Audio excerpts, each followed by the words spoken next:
महाराज साहब ऐसा भी नहीं है कि मैंने उससे निजात पाने की कोशिश नहीं की। मैं बाकायदा अपने ससुर जी के पास पहुंचा, उनके दोनों पांव पकड़ लिए। मैंने कहा क्या आइटम थमाया है, जिंदगी दुश्वार करके रख दी, परेशान करके रख दिया, न जीने में न मरने में। भाई साहब मेरी सारी तकलीफ उन्होंने सुनी, फिर मुझे एक कोने में लेके गए और कोने में ले जाने के बाद जो उन्होंने एक पंक्ति बोली, उस पंक्ति को सुनने के बाद मैं अपना सारा दुख, दर्द, तकलीफ, कष्ट, वेदना, यातना सब भूल गया और मुझे उनसे सिंपैथी हो गई। वो मुझे कोने में ले जाके बोला, बेटा मेरी सोच, मेरे पास तो इसकी भी माँ है।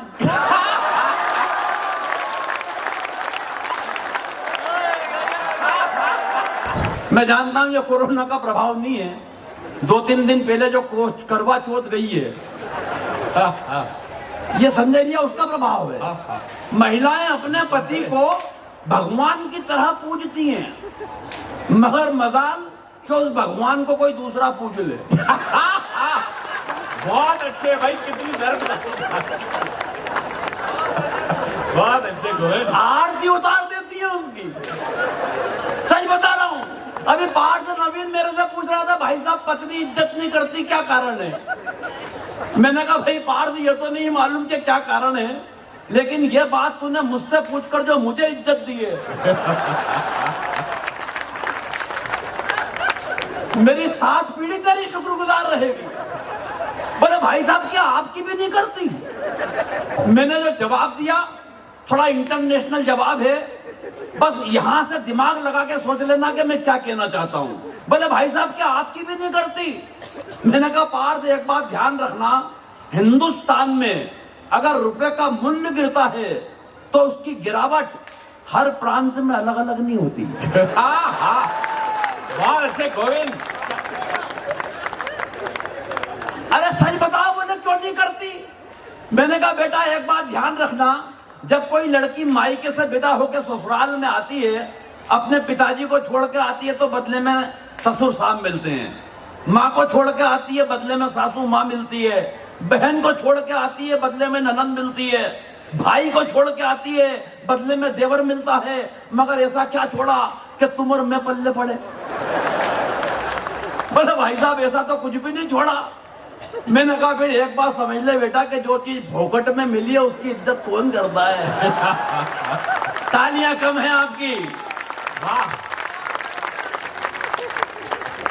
मैं तो सच बता रहा हूं भगवान की कसम, जब कोई पति पत्नी की कविताएं यहां से सुनाता है ना शैलेश भैया, इस पे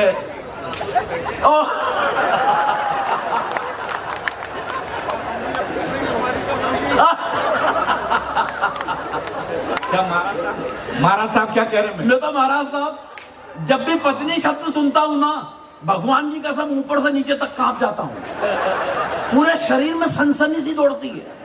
मुझे 27 बरस पहले का वो दृश्य याद आता है जब पंडित जी ने 7 फेरों के वक्त मुझसे कहा कि बेटा ये सिंदूर की डिब्बी लो, इसे खोलो और इसकी मांग भरो। आज जब वो दृश्य कल्पना में आता है तो ऐसा ये लगता है कि वो मांग नहीं थी, वो दरअसल नक्सलियों की एक सुरंग थी।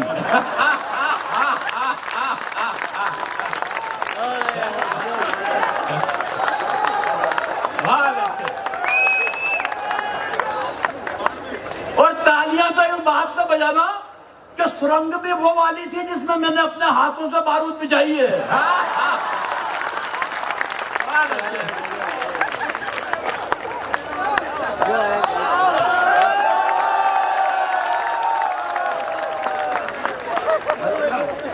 भाई गोविंद ये बहुत ही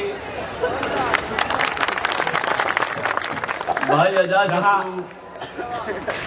इसलिए उठ के आए हैं कि मैं उनके बारे में 2 शब्द कहूं, लेकिन कमाल कवि है, पूरे देश की यात्रा कर रहे हैं। मैं तो शैलेश भैया देखो पत्नी पे कविताएं लिखता नहीं हूं, पत्नी पे कविता वो लिखता है जो कुंठित होता है, जिसकी अपनी पत्नी से अंडरस्टैंडिंग ठीक नहीं होती। अंडरस्टैंडिंग के मामले में मैं और मेरी पत्नी लाजवाब। 27 साल हो गए शादी को, लेकिन 27 साल की शादी की जिंदगी में उसने कभी मुझसे गंवार, मूर्ख, बेवकूफ, नालायक, पाजी, गधा, जाहिल ऐसे किसी शब्द का इस्तेमाल नहीं किया। कारण अंडरस्टैंडिंग इतनी कमाल की है, इतनी कमाल की है कि बस वो नजर भर देखती है और मैं समझ जाता हूं इनमें से क्या कह रही है। मतलब ये पहली बार है जब महाराज साहब इतना खुलकर हंस रहे हैं। मैं किसी सारे कार्यक्रम में मैंने नहीं देखा उन्हें। ये उनका साहस है साहब। महाराज साहब के लिए जोरदार तालियां बजे यार। और महाराज साहब ऐसा नहीं है, महाराज साहब ऐसा भी नहीं है कि मैंने उससे निजात पाने की कोशिश नहीं की। मैं बाकायदा अपने ससुर जी के पास पहुंचा, उनके दोनों पांव पकड़ लिए। मैंने कहा क्या आइटम छमाया है, जिंदगी दुश्वार करके रख दी, परेशान करके रख दिया, न जीने में न मरने में। भाई साहब मेरी सारी तकलीफ उन्होंने सुनी, फिर मुझे एक कोने में लेके गए और कोने में ले जाने के बाद जो उन्होंने एक पंक्ति बोली, उस पंक्ति को सुनने के बाद मैं अपना सारा दुख, दर्द, तकलीफ, कष्ट, वेदना, यातना सब भूल गया और मुझे उनसे सिंपैथी हो गई। वो मुझे कोने में ले जाके बोला, बेटा मेरी सोच, मेरे पास तो इसकी भी माँ है।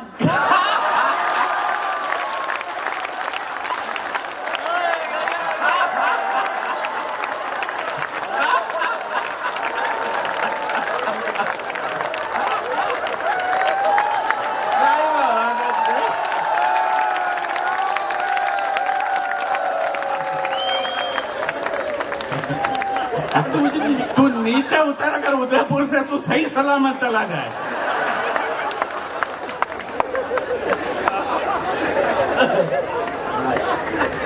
सही बता रहा हूँ साहब। आजाद भाई बात कर रहे थे आतंकवादियों की।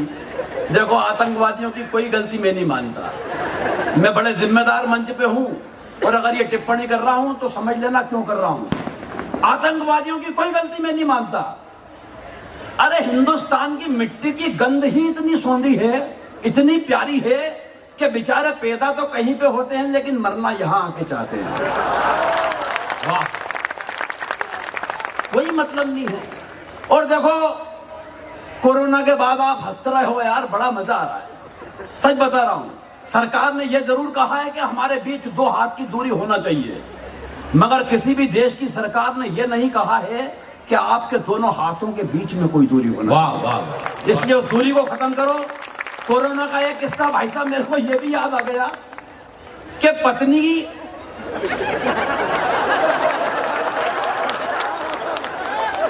यार तुम्हारी हालत ये हो गई कि मारो कहीं लगे वहीं। सही बता रहा हूं, मैंने पत्नी को आवाज लगाई, मैंने कहा ये संजय भैया बहुत बारीक बात बता रहा हूं। मैं बिल्कुल बिल्कुल। मैंने कहा ये टेबल पर 2 मास्क पड़े हुए हैं, लाल निशान लगे हुए, इसमें मेरा कौन सा है? पत्नी बोली क्या, सुनो जी, वो जिसके अंदर अंदर लिपस्टिक के निशान नजर आ रहा है वो तो मेरा है।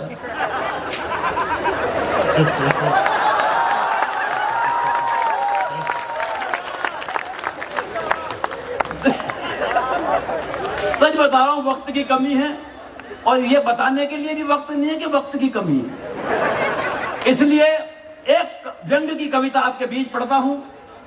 ये सारा किस्सा सारी रात चल सकता है, जंग सुनिए।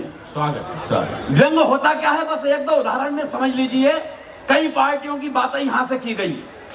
राहुल गांधी जी और मोदी जी एक पार्टी में टकराए, बहुत अगर ये बात समझ में आ गई तो व्यंग समझ में आ जाएगा। एक पार्टी में नुक्कड़ सभा में टकराए, मोदी जी से राहुल गांधी जैसे ही टकराए तो मोदी जी ने बड़ा अभिमान के साथ कहा, तू क्या जानता है मेरे बारे में?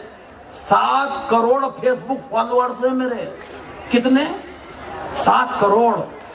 राहुल गांधी बड़ी सहजता से बोले तो क्या हुआ, लिखते तो सब मेरे बारे में ही है। तालियां कम हैं। देखो कई पार्टियां आएंगी, कई चली जाएंगी देश में।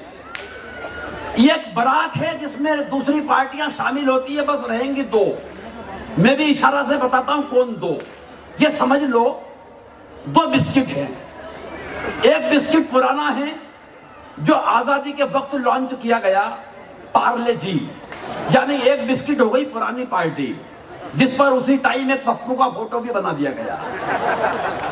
और दूसरी पार्टी बाद में लॉन्च हुई, वो पार्टी अचानक बड़ी हो गई, मतलब वो समझ लो आप बिस्किट है मेरी गोल्ड।